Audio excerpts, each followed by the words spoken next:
Hello everyone, কেমন আছো সবাই? Happy weekend. সো আজকে হলো সানডে, আর সানডে বাঙালির বাড়িতে কচি পাঁঠার ঝোল হবে না, এটা তো হতেই পারে না।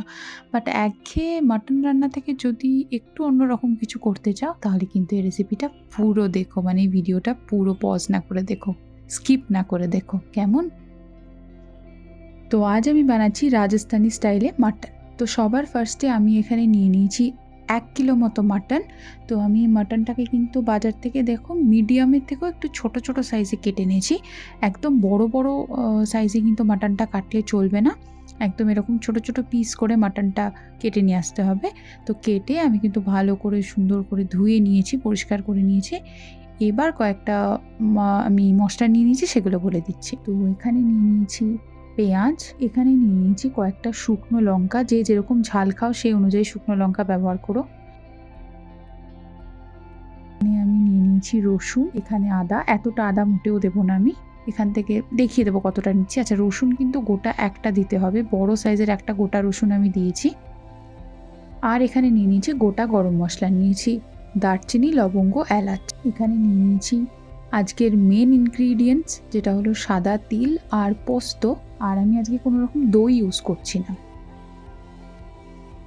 তো এবার আমি আদা আর রসুন কতটা দিচ্ছি দেখিয়ে নিচ্ছি। যেরকমটা বলেছিলাম, একটা গোটা রসুন আমি ইউজ করব, বড় সাইজের একটা গোটা রসুন আমি নিয়েছি, অনেকগুলো কোয়া হয়েছে। আর তার সাথে এরকম আদা ইউজ করছি আমি, কিন্তু এক বাটি ওরম আদা দিয়ে দিইনি, তেতো হয়ে যাবে, এটা কিন্তু বুঝে দিতে হবে। আর তার সাথে দিয়ে নিচ্ছি আমি দুটো মিডিয়াম সাইজের টমেটো। আমি যেরকম বলেছিলাম দই আমি দেবো না আজকের রান্নায়, আজকের রান্নাটা কিন্তু আমি পুরো টমেটো দিয়েই করছি।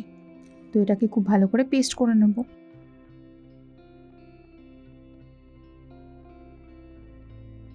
এবার মাংসটাকে ম্যারিনেট করে নেব। আদা, রসুন আর টমেটোর যে পেস্টটা করেছিলাম সেটা আমি ঢেলে দিলাম।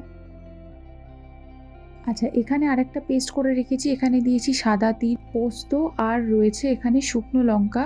তিনটাকে কিন্তু একসাথে বেটে নিয়েছি আমি খুব ভালো করে, এটা মিক্সারেই বেটেছি, তোমরা চাইলে শিলনোড়ায় বেটে নিতে পারো। তো আমি এই পেস্টটাও দিয়ে দিলাম। আচ্ছা, আমি কিন্তু ম্যারিনেশনের সময় এবার আমি খুব ভালো করে মাখিয়ে নিচ্ছি। আচ্ছা, একটা কথা বলে রাখি, ম্যারিনেশনের সময় আমি কিন্তু কোনো রকমের সর্ষের তেল, ঘি কিচ্ছু ইউজ করছি না। আমি প্লেন এই কটা ইনগ্রেডিয়েন্টস দিয়ে ভালো করে ম্যারিনেট করে রেখে দেবো প্রায় 2 ঘন্টা মতো।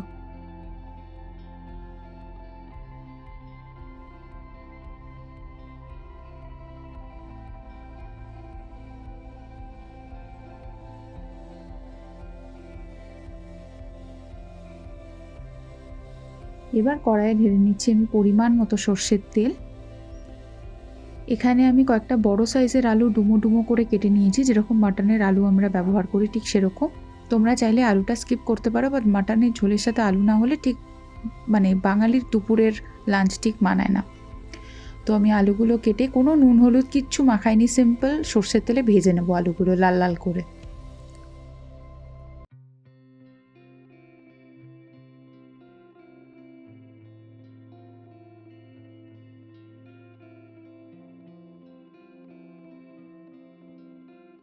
আলুগুলো ভেজে নিলে কি হবে না, আলুগুলো সেদ্ধও হয়ে যায়, তার সাথে সাথে টেস্টটাও খুব ভালো হয়, খুব ফ্লেভারফুল হয় আলুগুলো।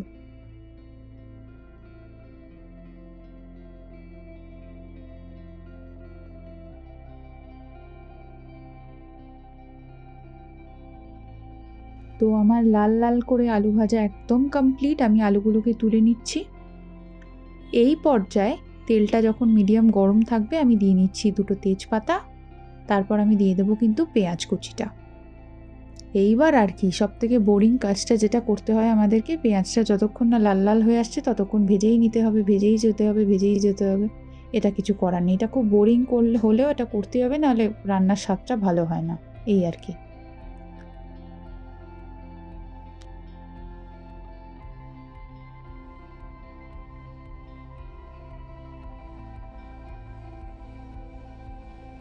কিন্তু কালচে করে ভাজবো না, যেহেতু ম্যারিনেটেড মাটনটা আমি ইউজ করবো, তো একটু বুঝে কিন্তু ভাজতে হবে। ঠিক যেমন টেক্সচারটা যখন এরকম আসবে সেই সময় আমি ম্যারিনেটেড মাটনটা ঢেলে দেবো।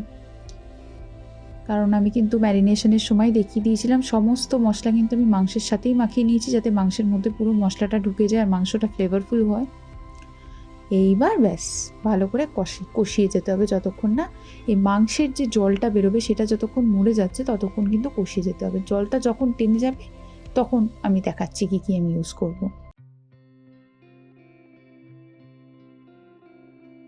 এবার কিন্তু খুব ভালো করে নাড়িয়ে চাড়িয়ে আমি কষিয়ে নিচ্ছি।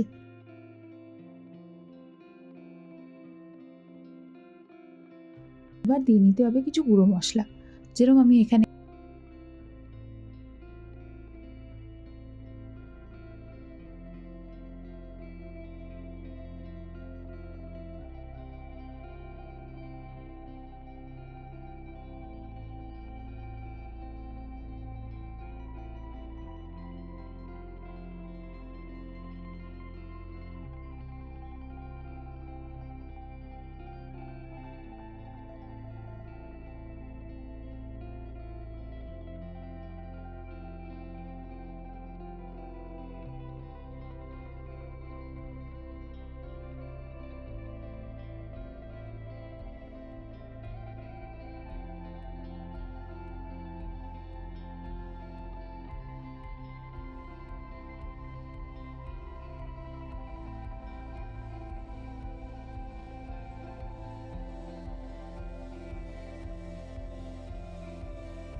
ঝাল লঙ্কার গুঁড়ো যেটা সেটা একটু ঝাল ঝাল করে করব আজকে। এরপর দিয়ে নিচ্ছি কাশ্মীরি রেড চিলি পাউডার, এটা খুব ভালো একটা কালার ফর্ম করতে হেল্প করে। আর অ্যাড করে নিচ্ছি লবণ। লবণটা একটু বুঝে অ্যাড করো, আমি যেহেতু আলু অ্যাড করব সেই জন্য আমি একটু বুঝে লবণ অ্যাড করছি। তো লবণটা আমি অ্যাড করে নিলাম। এরপর দিয়ে নিচ্ছি হলুদের গুঁড়ো। আমার সব রান্নায় যেটা আমি ইউজ করি 1 চিমটে চিনি, এটা না দিলেই নয় আমার রেসিপির জন্য। তোমরা চাইলে স্কিপ করতে পারো, টোটালি অপশনাল এটা, কিন্তু আমি মনে করি একটু চিনি দিলে খাবারের স্বাদটা ভালোভাবে ব্যালেন্স হয়। আবার কি নাড়িয়ে চাড়িয়ে কষিয়ে নিতে হবে যতক্ষণ না মাংসের জলটা মরে যাচ্ছে। আচ্ছা, কষাতে কষাতে আমি কিন্তু হালকা একটু গরম জল অ্যাড করেছিলাম। যদি এরকম তলা ধরে যাওয়ার ব্যাপার থাকে তোমরাও কিন্তু অল্প গরম জল অ্যাড করো, ঠান্ডা জল অ্যাড করো না কিন্তু। হ্যাঁ, একটু জল অ্যাড করেছিলাম যেহেতু মশলাটা পুরো, এটাতে আমি যেহেতু দই দিইনি তাই খুব একটা জল বেরোচ্ছে না। দই দিলে কিন্তু আর জল দেওয়ার প্রয়োজনটা হতো না। যাই হোক, আমি আবার কিন্তু ঢাকা চাপা দিয়ে খুব ভালো করে কষিয়ে নিচ্ছি। এইটাই যা সময়টা যায় কি কষাতে। মাটনটা আমি আজকে যেহেতু পুরোপুরি কড়াইয়ে করছি, কোনো রকম প্রেশার কুকার ব্যবহার কিন্তু আমি করিনি, যেরকমটা তোমরা দেখেছো।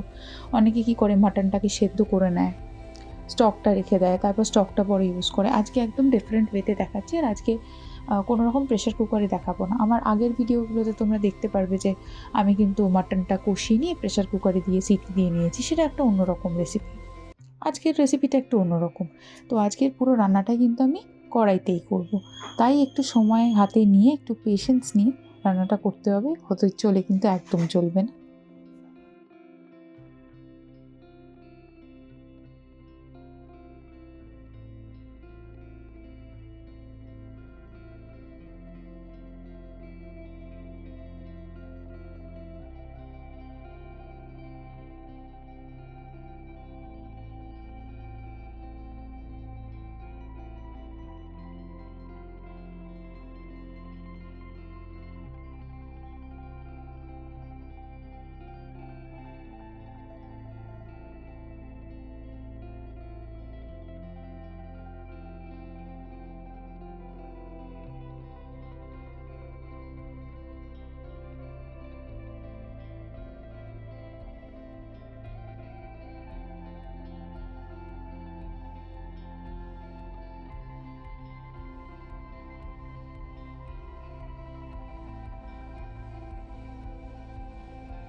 যাই হোক, এই পর্যায়ে যখন দেখবো একদম মাংস থেকে তেলটা ছেড়ে এসছে, তেলটা লেগে নেই, তখন আমি অল্প পরিমাণে গরম জল অ্যাড করে দেবো, অল্প পরিমাণে। এবার আমি ভেজে রাখা আলুগুলো অ্যাড করে দিচ্ছি। যেহেতু ভেজে রেখেছিলাম, একটু সেদ্ধ হয়ে গেছিলো 20% মতো, তাই জন্য আমি আগে থেকে দিচ্ছি না। এই সময়ে কিন্তু এই পর্যায়ে কিন্তু আমি আলুগুলোকে অ্যাড করছি। বেশি আগে দিলে ভেজে রাখা আলু তো গলে যাবে, গলে ঝোলের সাথে মিশে যাবে। এই জন্য, যেহেতু মাটন সেদ্ধ তো অনেক সময় লাগে, তার আগে আলু সেদ্ধ হয়ে গলে যাবে। আলুটা কিন্তু বুঝে সময় মতো এই সময় দিতে হবে, যদি ভেজে রাখো। আর যদি ভেজে না রাখো তাহলে দিয়ে দিতে পারো, তবে আমি বলবো ভেজে ইউজ করো।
তো ব্যাস, আমার রান্না করা কিন্তু শেষের পথে। এবার এই টুইক্সটা আমি ইউজ করব, যেটা তোমরা ভিডিও স্টার্টিংয়েও দেখেছো।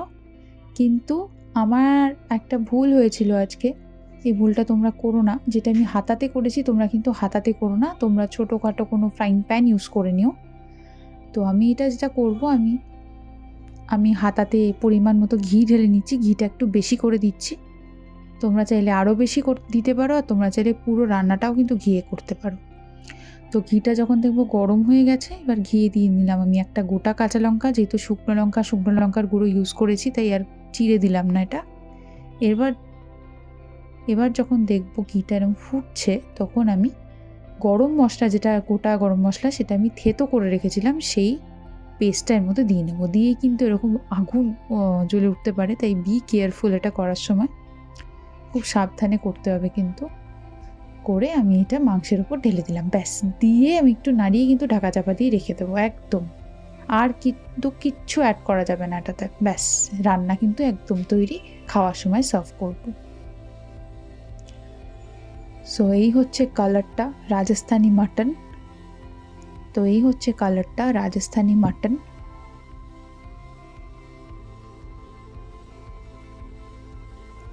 তো এই ছিল আজকে আমার পরিবেশন রাজস্থানি মাটন। আশা করি সকলের ভিডিওটা ভালো লেগেছে। ভালো লেগে থাকলে please to like, comment, share and do subscribe. চ্যানেলে নতুন হয়ে থাকলে বেল আইকনটা প্রেস করে পাশে থেকো, যাতে আমি নতুন ভিডিও নিয়ে আসলে তোমরাও জানতে পারো। আজ এই অবধি রাখছি, দেখা হচ্ছে নেক্সট ব্লগে খুব তাড়াতাড়ি। Till then, by.